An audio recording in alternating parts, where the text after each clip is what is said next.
Nuanom adofo memamo akwaba edeba Brempon TV so. Sabre se waje bre na wo hwe Brempon TV e wo Ghana fa ba bia wa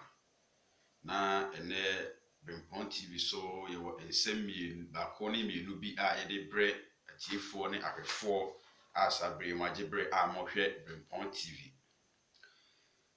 Eye ada na no na adodankwa Akufo-Addo epaw IGP foforo kra sesese ono na police dwumakuo no omeda ano se omopani na ometoto niema emakuo no ezuntimi fa ntuma pa emfra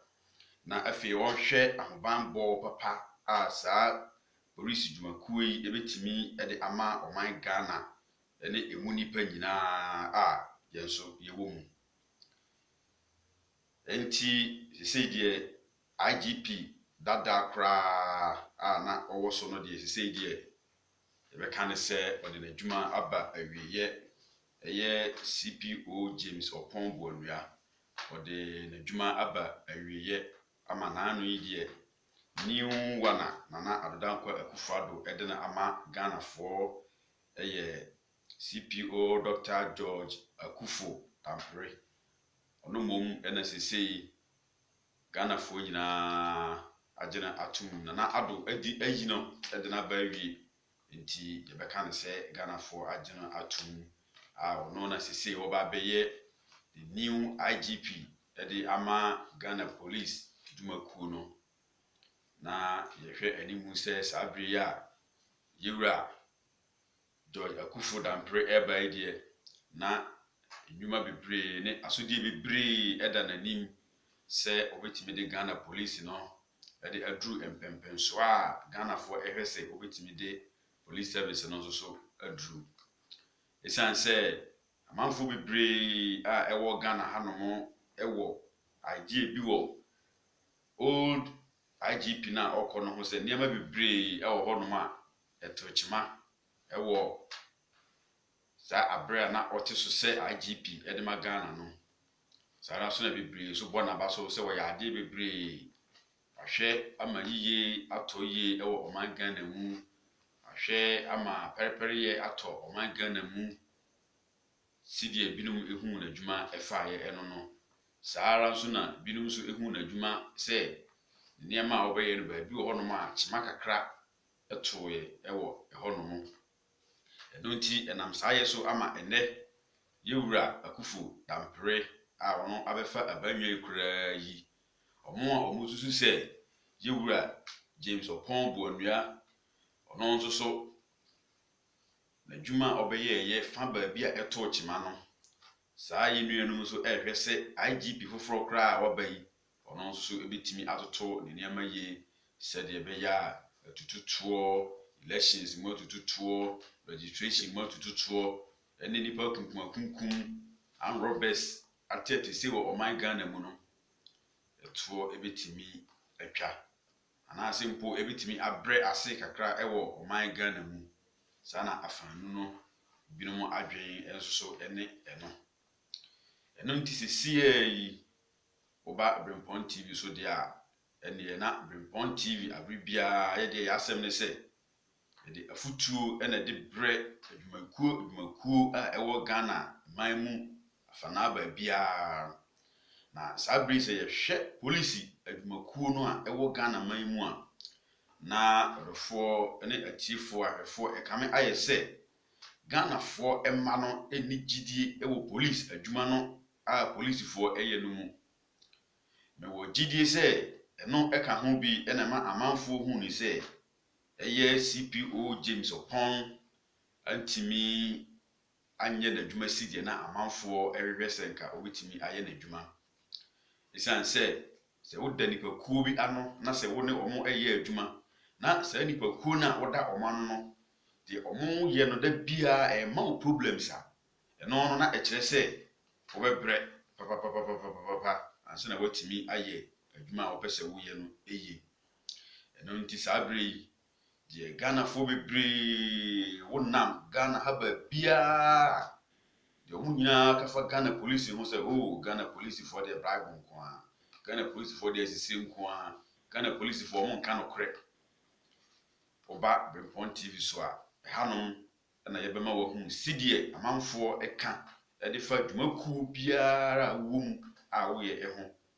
adasɛ woyɛ police ni adasɛ woyɛ soja ni woyɛ fire service ni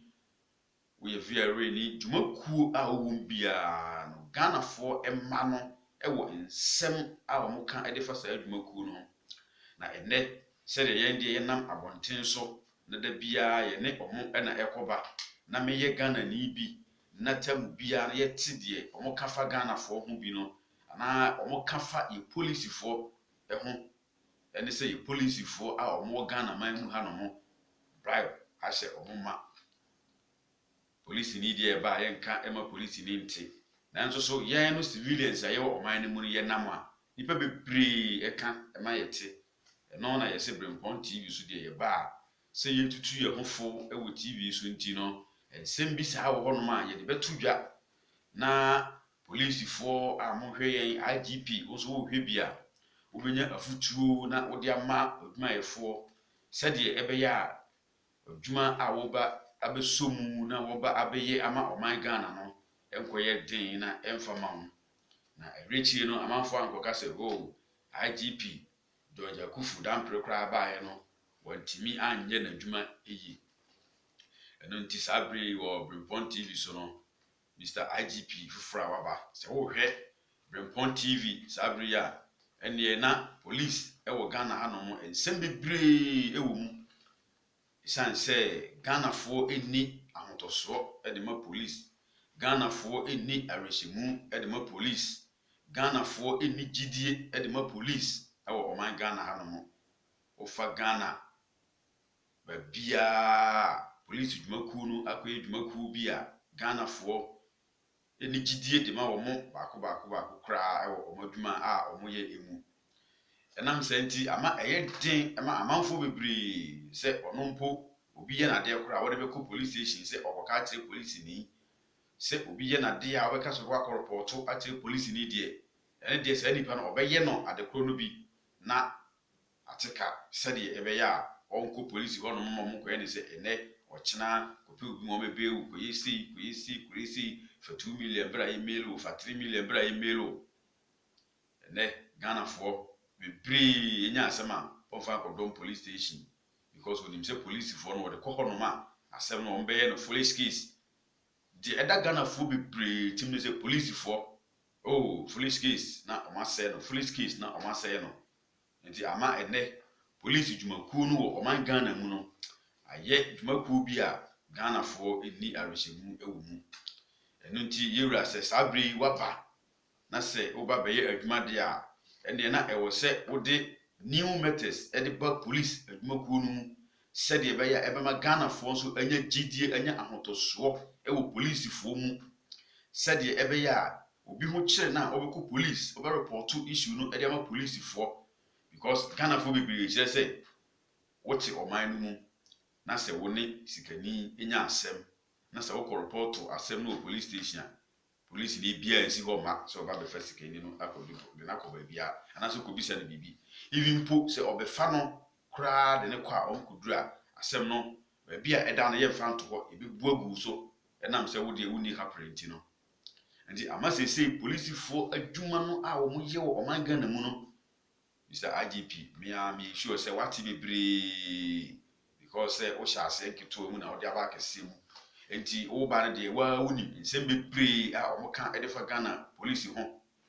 a ɛnyɛ nsɛm ketewa sɛ civilians a wɔn wɔ ɔman mu no ɛne polisifoɔ no ɛnkyɛ korakora ɛsiane sɛ gyidie a wɔn wɔ de ma wɔn no nyinaa asa ɛnam saa nti no obi ɛyɛ adeɛ koraa na ɔsoma police ni sɛ ɔnkɔ na ɔnkɔkyena oh police ni hwan nsuro police ni ɛyɛ nɔkorɛ because ɛsiane sɛ suban binom a polisifoɔ binom ɛda na di ɛwɔ ɔman Ghana mu no ɛyɛ suban a ɛnsɛ ɛmfata sɛ ɔbɛhyɛ atare sɛ ɔyɛ police ni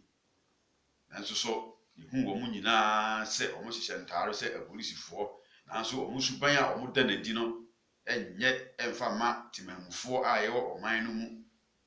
enimtie saa bere IGP foforɔ a ɔmanpanin na Nana Dankwa Akufo-Addo apawo no na Brempon TV ma wate ase se adwuma son de ebi da so isan se Ghana enye oman ketwa oman a nipa wum kakra nipa wo Ghana mu kakra enti se Mr. IGP se waje pene se obeye adwuma we di a ene na Brempon TV so ha no ye ka kire se hye wo sapo mu nsu isan se oman Ghana ene police fo de akoye te se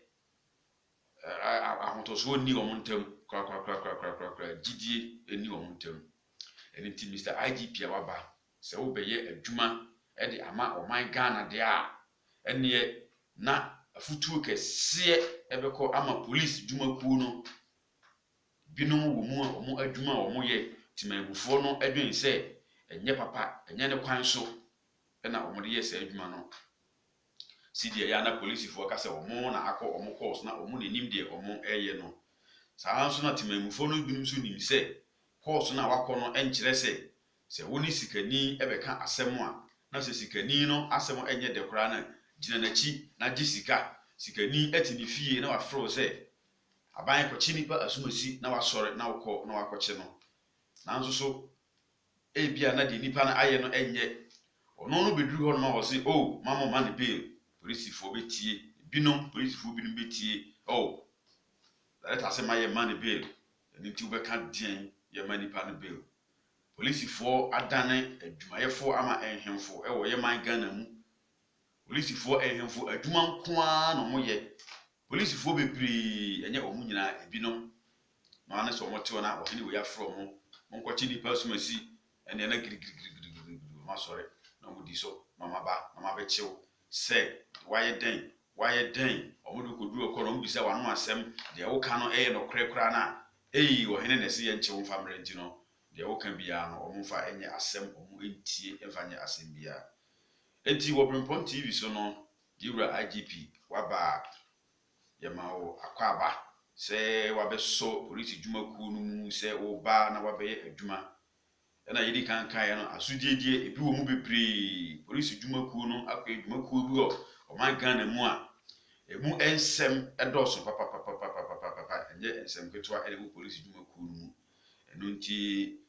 diura IGP yesrew se waba die na obetoto niama kama na wama police dwumaku no eno so atimi afa na ntuma pa afira na ama timamufo a omo oman Ghana mu no omo anya odo so nonko ede ama police fo na nka yinim se police fo de omo ye nanfofo ye ne omo anati oman no mu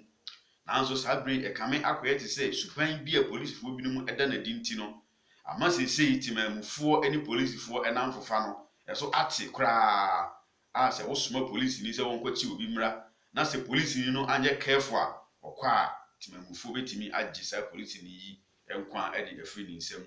ni nyina ejina se police fo no nigidie edi ma timamufo no rather enigidie edi ma police fo no ewo oman Ghana mu esan omo ne ma nketenkete bia omo ye timamufo no wogidie se obefro car police ni begina car no obecheke enema ewo car no mu de ye ene de enye no driver ni eyi 1 CD 2 CD 5 CD o de she police ni nsemu a na wagya na se omonko na je se akwete se police fo gina lolo kwan ho sika gigye na ekoso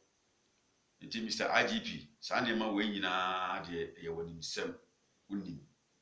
ebia Mr. IGP one starting police dwumakuo no amfiri ebia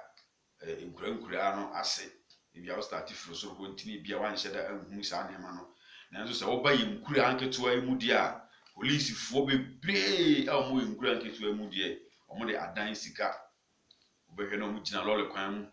na omo gi sika gina lole kwan mu na omo gi sika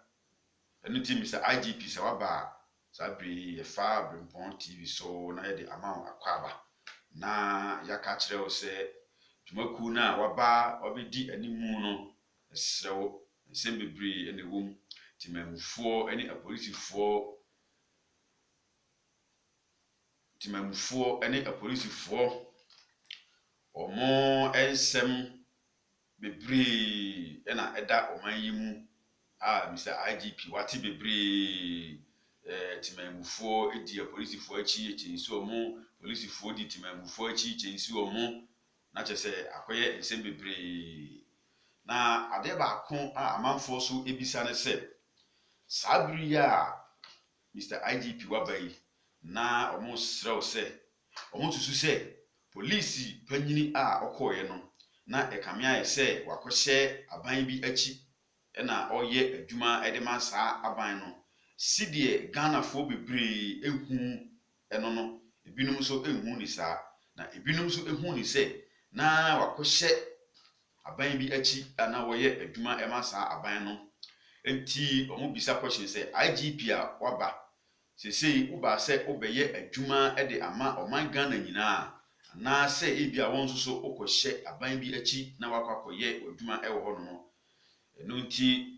efri emre a omanpani Adedankwa Akufo-Addo ebo din se new IGP ensem bibiri ya wonam emantamu amanfo ebisa ene se IGP oba se obeye adwuma ama Ghana fo ama Ghana police obeye niye ama otan a eda Ghana fo ma any police fo ntamu no omo atimi aka abuma na se aso wono so eba be hye politics fo achi na waye adwuma ama politics fo enti bisa IGP Sabre Brempon TV fasa apanya yi so aka kire wo se Ghana fo bebre adwen eye omo se wo ba na wabeye adwuma de ama amanyoku bi esan se saa amanyoku no ene de eba ye enti no saa amanyoku no na wobeye adwuma na wode ama wo mo eno nti se de ebe ya wobeputu omo down na wama omo ahun se enye amanyoku bi adwuma na oba se wobeye enti no na yebesre wo se wobehye odwumaku asidie wobefa Ghana fo nyina asem na watie na baabi a entokwa besi wo soma police fo ama omo akoho no ma omo beye careful se tututuo no so ebekọ fam kakra na ekwan a wobefa so ama nipa kunkuma police fo ekum amanfo no so no eso ebeti kakra we ye amanfo adwen a omo de ema IGP foforo kra waba isan se omo se omo hu nema bebre ewo Ghana man mu tututuo bebre ewo oman yi mu a antwa yi a IGP dada a okoye no omo susu se wantimi anka ho bibia na wode afri na konwa so a wode ekoyi enti IGP a waba abeteki over ewo IGP dada ya okoyi anamu no na Ghana fo ehwese police fo obetu omofo bekasa akire wo mo niema nketenketi bia omo eye no obeka akire wo mo na omo atimi atwen omo ho afri saa nsensem we nyina emu esan se omo timi twen omo ho free saa nsem we nyina emu na se police fo timi jai niema basa omo ye ewo adwuma no mu na se omo de no kre atutu yedi a ene na ekire se police dwumaku no ebefa na ntoma pa afria ama man Ghana fo eni mu nipa nso so edi obuo a ese mapa edi ama police fo sara nso so na amanfo bebre ebisa se die police adwuma no se abedan soja adwuma obehwe asem si ba bi a inse ka police fo na yedo mbekọ no na ye di soja fo ena agugu ho enu ntimi sa IGP a wo ba se no ekwan ben so ena obefa na wama soja fo ayi omo afri police adwuma mu na police adwuma no atimi afa no ntoma pa afria na omo aye omo adwuma sidie emra no ese police fo enye omo adwuma no isan se ba bi bebre wo hono ma police fo entimi enko se soja fo ama mesin anko se omo koye adwuma no a na ekire se police fo de kwa ahobambo bia no entimi entodi ewo hono no eno nso na amanfo enso so adwenkyere a omo kire ene hono no se ekame aye se Ghana police fo no adwuma no omo ntimi nye soja fo amamu a na chese police adwuma no ato sini atoba ha police ni Osman se won kwachi obi mra ni pa tinga se ho akai police ni dia me de ne yeden police ni obeti ma cheme ampa so bia police ni bekọ nso na won timi enche no ade se bia soja fo e ka ho anso na mo timi aye ini arrest ama ayeyi eno nti se Mr. George Akufo Dampare sabre Ghana for ehwe wanim se obey na wabefa abanwa atena so se police panyin no betoto niam nyina yi kama na police dwumakuo no eno nso ebeye kama na sidie emra no esie se police fo enye omadwuma no wobehwe na wama emra no atotomu kama na police fo atimi de saa emra no nso so aye omo adwuma na omotwe omo ho afiri ne ense na emfata ho isan se hwe yeman Ghana mu a amanfo su se police dwumakuo no afa asodie bi ato omo ho so a omo de ye adwuma ense na emfata kra isan se eno de se wo de saa ye adwuma de a ema obuo mapa entimi ma police adwumakuo no mu isan se police ni be sore na obekọ duty na obeye adwuma no sidie ese obecheke de ewo se o cheke ho no amanfo susu se ne de police adwuma wo Ghana na adan sika gigye Ghana fo bebre esusu ye aida omutim ene se police dwumakuo no adan sika ena omote ho no ena omoje enye 1 cedi na eye 2 cedi nye 2 cedi na eye 5 cedi se se de meka no first no na nipa bebre kura ka se saa sika no yegye ma eduru IGP so ma IGP kura ansa kan saa sika no bi ema agya ono so ede ye de ono so ebeye eno na amanfo eka se IGP eye no kure se saa sika no yo mo gyegye ema ebi duru mo so de a ene na obehwe na watu anan asifam na wahwe se saa sika gyegye no nyina no police fo no ebegyae ni nyina because passengers fo bebre tika mo omuhu se driver edi sika ahye the driving license mu case mu na police ni ayi sika no na waka che ne se ko eni ti sesi ye Ghana fo bebre ni gidie e police mu police dwumakuo no abenya animguase poto de amatemamufo a omo wo Ghana man mu efi se omo dwuma a omo ye e de ma oman no Ghana fo susu se ntwaye emfa ma wo mo Ghana fo susu se police dwumakuo no dwuma omo di no enso ka ho bi ena ma Ghana enkanko entimi enkoso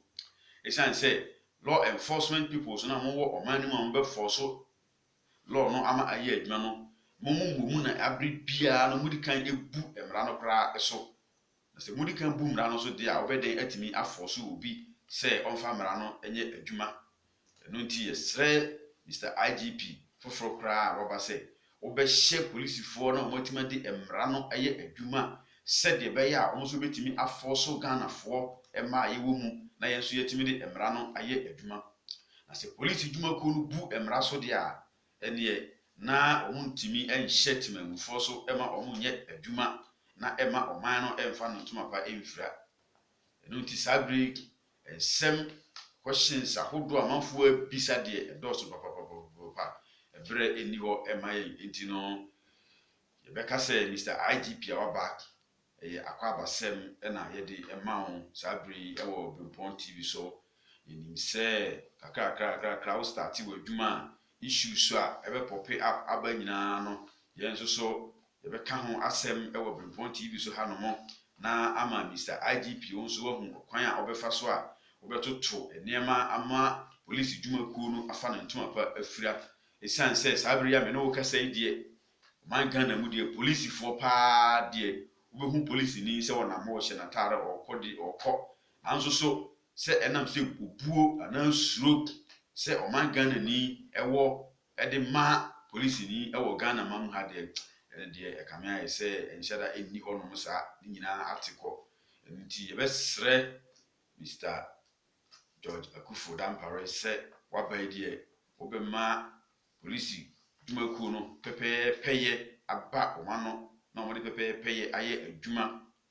na ama police fo enguase a omo eji ewo oman Ghana mu ha no eno nso so eso ebeti na timamufo civilians no ebenya gidie ewo police fo amo Ghana mu timamufo ebenya gidie ewo mu na timamufo no enya gidie ewo omadwuma omo ye mu timamufo no enya gidie abra wo de na asem ebeko police station ho no say police ni pasumesi aye me sei na police ni no betwe